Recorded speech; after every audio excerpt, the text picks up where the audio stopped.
neighbours. Marek made the strand only for the web. It's about coaxing the people. It's about using your body. It's sex appeal. We started thinking in terms of making it a webisodic show that could be presented, distributed, promoted, all from with its own web universe. And so we shot it with that in mind. And it's nice to have that kind of freedom, to have no restrictions, to have no censorship, to be able to kind of build a mythology and explore characters to whatever degree you feel necessary, and using primarily unknowns. It's very liberating, and I think it's really just a matter of time before many more people are doing it. Marek is now planning a film called The Objective, a contemporary war movie set in Afghanistan. He's been watching the raw footage from Iraq and Afghanistan that finds its way onto YouTube every day. It's been a revelation and led directly to his next film.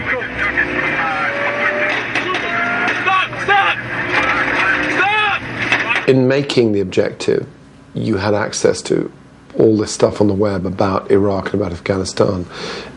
Did that inform what you're doing now and what you're making? Most definitely. I think, whether it be blogs or video or what have you, has, enabled me to kind of watch and read a lot of this information and help go into kind of the creative process of The Objective. I remember in particular this one kind of unedited video that I saw up on the web about, basically it was just a camera trained on a sniper. It was a soldier, I believe it was Iraq, and he was sitting behind this wall. And he was just aiming through his sniper rifle, through the scope, shooting the enemy. And every time he wrapped off a shot, you knew he was probably killing somebody on the other end. But you didn't see that. It was off camera in the imagination. But every shot he was doing, he would remark on how he got one. He got another one. And he'd go through, 12 rounds and change out a magazine, and a guy off camera was handing him another magazine, and he was just casually putting it back in his rifle and shooting more people. You guys need to start resupplying. You need to get cases of water and just start throwing them this way. Okay? Then you need to go down, and anywhere there's fucking ammo, we need to get it and get it to these other points.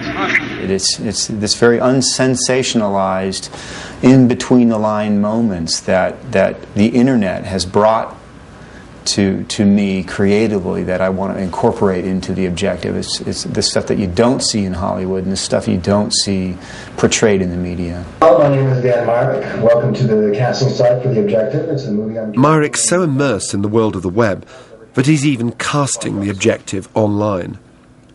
Actors make their own casting clips and upload them onto Marek's website to try to get a part in the real thing. The night where it's had a slew of visitors. Alexander the Great passing here. Yeah, I think it's great. I love it. I get so excited when I watch this stuff. Who's this guy? He looks quite serious. Every half hour. We'll get a supply drop soon. Anything on the radio? Not yet. I've been scanning through the freaks trying to find some friendlies, but nothing yet. I'll try again in a few minutes. He's good, this guy. He's pretty good. Yeah, I like him. We'll get a supply drop soon. Anything on the radio? Not yet. Been spinning through these channels trying to pick up. I mean, they have props, uniforms. They edited it together with music. I love it. With online casting, these guys can get into the environment that they're comfortable with and go in their backyard or in their bedroom or rehearse it a few times before being put on the spot. They can give me their best take, and I can view it when I'm fresh and I'm in the best state of mind to view this stuff. And sometimes I'll see something once or twice I didn't see, a particular, look or a nod or, a characteristic about the performance I didn't notice, if they had just walked in the room. So it's the best possible way, I think, to view these guys. The biggest distribution mechanism in the world is sitting on your desktop. That's your distributor. Find a way to do a good show, write a good show, get it up on the web, and if it's good quality product and you find creative ways to promote it, people will come. It forces everyone to compete on a creative level. Who's got the best show? Who's got the best writing, the best execution? That's really what people should be judged on. Daniel Myrick makes it all sound so possible, so plausible. And it seems to me the web is starting to live up to its potential in some quarters. But it's no utopia. Big business is always there, waiting to strike. Rupert Murdoch bought MySpace last year. Google's just nabbed YouTube for $1.5 billion. And it's only existed for 1.5 years. In China, Yahoo, Microsoft and Google have cooperated with the Chinese authorities to make internet censorship a reality. The web's inventor, though, remains cautiously optimistic. It may be a complicated and in some cases tortuous path towards a full openness where wherever you are in the world you can get access to all the information that really you have the right to. But whenever you put in a technical system which changes the way people work, you're really changing a social system, and social systems which involve the way people change what they do take a long time, and they have to be done carefully so that people aren't damaged. And so a country which is a large country which is running in a particular way isn't going to overnight suddenly allow complete access to information, because just the shock of the change will have unpredictable results. Real revolutions don't go from situation A to situation B. They go from situation A to a long period of chaos. And that's what we're entering now. Not an orderly replacement of the old music industry with the new music industry, the old media companies with the new media companies. We will not, in 10 years' time, know what the results of this particular revolution are. We might in 50 years' time. Because these things really take a long time to move through society before any kind of new equilibrium is set. It's almost impossible to predict where the World Wide Web will take creativity in the future. Maybe it will redefine what it is to create. I'm playing in an online world called Second Life. This is the online version of me, suited and skinnier.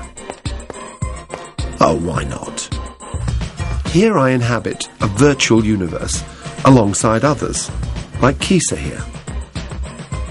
Is simply living a virtual life an online act of creativity? Within this world, I can create and experience art, design and build architecture, find new bands, and dance in a most expressive fashion. Look, I can even fly. When you think about it, the possibilities are infinite. This is the life.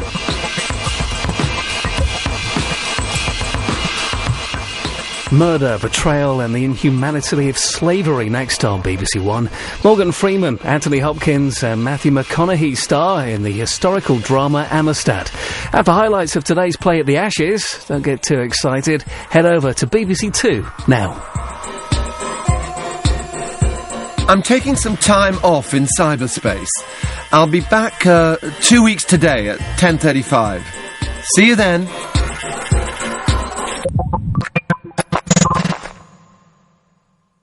Diana, Princess of Wales.